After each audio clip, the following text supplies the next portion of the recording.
Day 2. Notice your inner voice. Welcome to day 2 of Becoming Extraordinary. I'm Nimesh Kwinkel, author of Become Extraordinary in 60 Days, a practical daily playbook designed to strengthen your mindset, career, habits, and personal growth. I also lead CloudPro AI, an AI and technology consulting company helping organizations solve complex business and technology challenges.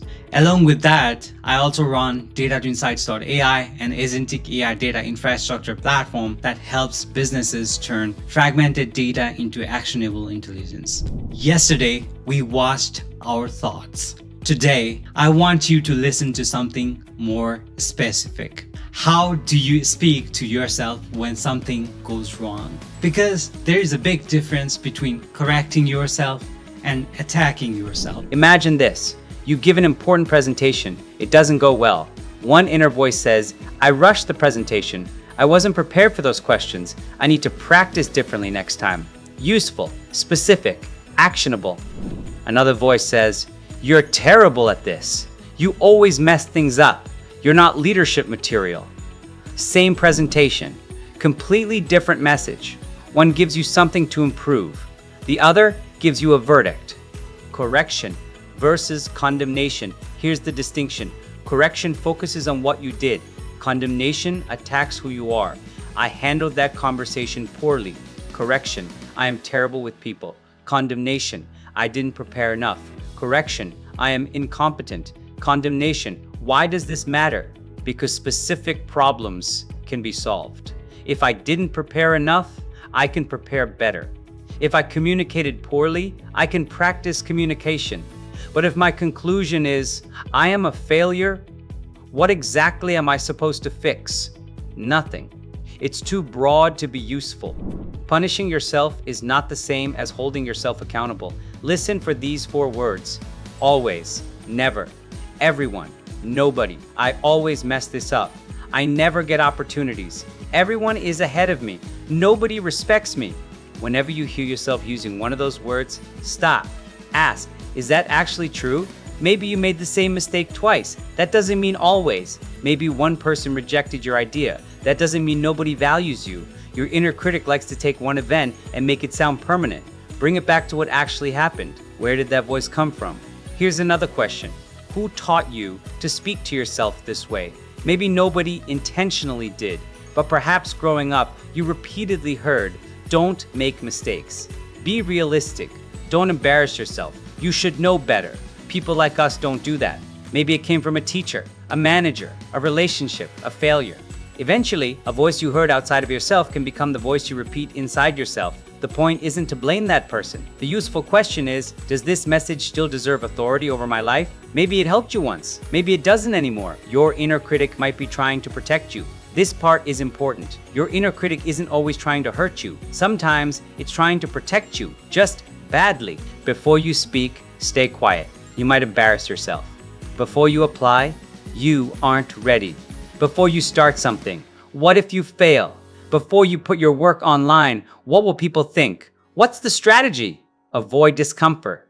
If you never make yourself visible, you reduce the possibility of rejection. True. But you also reduce the possibility of opportunity. That protection has a price. So next time the critic gets loud, ask, what are you trying to protect me from? Maybe it's rejection, maybe embarrassment, maybe criticism, maybe failure. Now you're dealing with the actual issue. Become your own inner leader. And here's what we're trying to build instead. Not an inner cheerleader, an inner leader. There's a difference. If you're nervous before a presentation, don't tell yourself, I am the greatest speaker in the world. You probably won't believe it. Say something useful. I know the material. Slow down, one point at a time. I don't need to impress everyone. I need to communicate clearly. That is grounded. That is believable. That's useful. After a mistake, an inner leader might say, that wasn't good enough. What happened? What do we change? What do we do differently next time? That's how a good mentor develops somebody. They don't ignore poor performance, but they don't destroy the person either. You need to learn to lead yourself in the same way.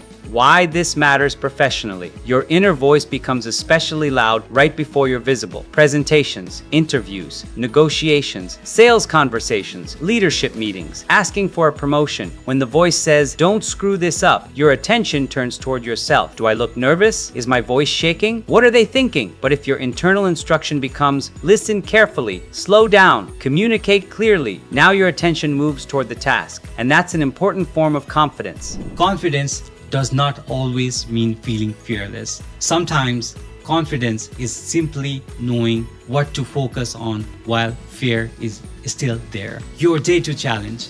Today, catch 5 critical statements. Write them exactly as you hear them. Suppose you catch, I always screw this up. Ask, what actually happened? I forgot one section of the presentation. Next, what's the useful correction?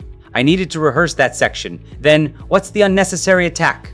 I always screw everything up. Then ask, what fear is underneath this? Maybe I'm afraid people will think I'm incompetent. And finally, what would a demanding but supportive mentor say to me? Maybe you made a mistake. Fix the preparation process and move forward. That's your replacement statement. Short, believable, useful. So 5-minute practice for today is Focus on your breathing, but now listen for the tone of the thoughts. Is the voice impatient, fearful, harsh, demanding, calm, encouraging? Don't argue with it. Simply notice, I hear the voice. Then return to the breath.